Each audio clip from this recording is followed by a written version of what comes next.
अब प्रश्न दिया गया है, दो बराबर ऊंचाई वाले लंबवृत्तीय बेलनों के आधार की त्रिज्या 3:4 के अनुपात में है, इनके आयतनों का अनुपात ज्ञात कीजिए। तो वो क्या बोल रहे हैं, लंबवृत्तीय बेलन मतलब बेलन किस प्रकार का होता है, ये दोनों इस प्रकार का है ना बेलन होता है। तो दो लंबवृत्तीय बेलन है ना, मतलब बराबर हाइट की, जितनी इसकी हाइट है उतनी इसकी हाइट है ना। तो इस प्रकार से बेलन होता है और इनकी त्रिज्या मतलब इसकी त्रिज्या कुछ बड़ी है, मान लो 4, तो इसकी कुछ कम है त्रिज्या, ये त्रिज्या है ना 3 है, तो इसमें ये के अनुपात में है। इनके आयतनों का अनुपात ज्ञात कीजिए बोल रहा है ना। तो इसमें सबसे पहले हल लिख लेते हैं। दिया है क्या दिया है हमको, त्रिज्या का अनुपात दिया है, मतलब दो बेलन है, माना दो बेलनों की त्रिज्या क्रमशः R1 R2 है, ठीक है। तो क्या दिया है, R1 अनुपात R2 बराबर 3:4, ठीक है, ये रेशियो दिया हुआ है। अब इसमें पहले बेलन का आयतन क्या होगा, अतः पहले बेलन का आयतन, बेलन का आयतन क्या होता है, बेलन का आयतन मान लो V1 है, क्या है, मान लो V1 बराबर क्या होगा, बेलन का आयतन होता है पाई R² H, तो पाई R1² और H हाइट समान है क्योंकि दोनों बेलनों की ऊंचाई बराबर है, इसलिए H में H1 नहीं लिखे, ठीक है, H लिए, ठीक है। R1 R2 है और यहाँ पर लिख लेना ऊंचाई बराबर H है, ठीक है, ये मान लिए हैं, तो ये आ गया, ठीक। और दूसरे बेलन का आयतन तथा दूसरे बेलन का आयतन V2 बराबर क्या मान लिए, पाई R2 का वर्ग H दोनों के लिए सेम है हाइट, है ना।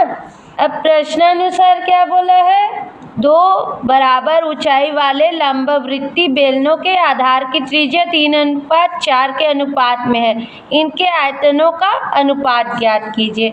यहाँ पर त्रिज्या का अनुपात दिया है, यहाँ पर आयतन का भी अनुपात हमको ज्ञात करना है, इसलिए दोनों बेलनों का आयतन का अनुपात बराबर क्या हो जाएगा, V1 बटा V2 बराबर, ये बराबर यहाँ लिखे, ठीक है, V1 बटा V2 बराबर क्या हो जाएगा, पाई R1² H बटा पाई R2² H, ठीक है। तो यहाँ से H कट गया, पाई कट गया, ये क्या हो गया, R1² बाय R2², ठीक है। तो यहाँ से क्या आ गया, V1 बटा V2 बराबर R1² बाय R2 का स्क्वायर, ठीक है।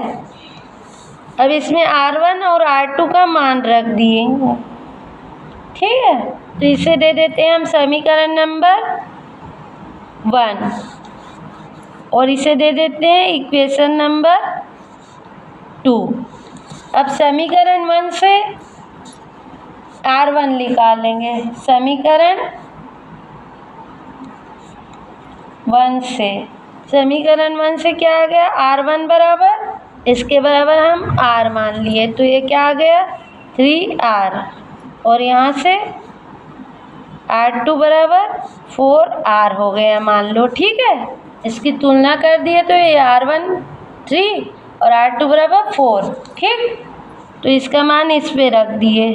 R1 व R2 का मान समीकरण 2 में रखने पर क्या आ जाएगा? 2 में रखने पर यह आ जाएगा V1 बटा V2 बराबर R1 की जगह 3R का वर्ग बटा R2 की जगह 4R का वर्ग। ठीक है, तो यहाँ से क्या आ गया? 3 का भी वर्ग हो गया, तो 3 तिया 9 और R का वर्ग। उसी तरह 4 का भी, इसका भी वर्ग है ना यहाँ, तो यहाँ पर भी वर्ग हो गया। यहाँ पर R बस रहेगा। ठीक है, क्योंकि यहाँ 4R है, R स्क्वायर नहीं है। ठीक है, 4R, तो 4 का वर्ग भी हो गया और R का भी वर्ग है, तो 4 गुणे 4, 4 चौक 16 और R का वर्ग। ये R कट गया, ये आ गया 9 बट्टा 16। ठीक है, इसलिए V1 अनुपात V2 बराबर 9 अनुपात 16 और यही क्या होगा हमारा आंसर।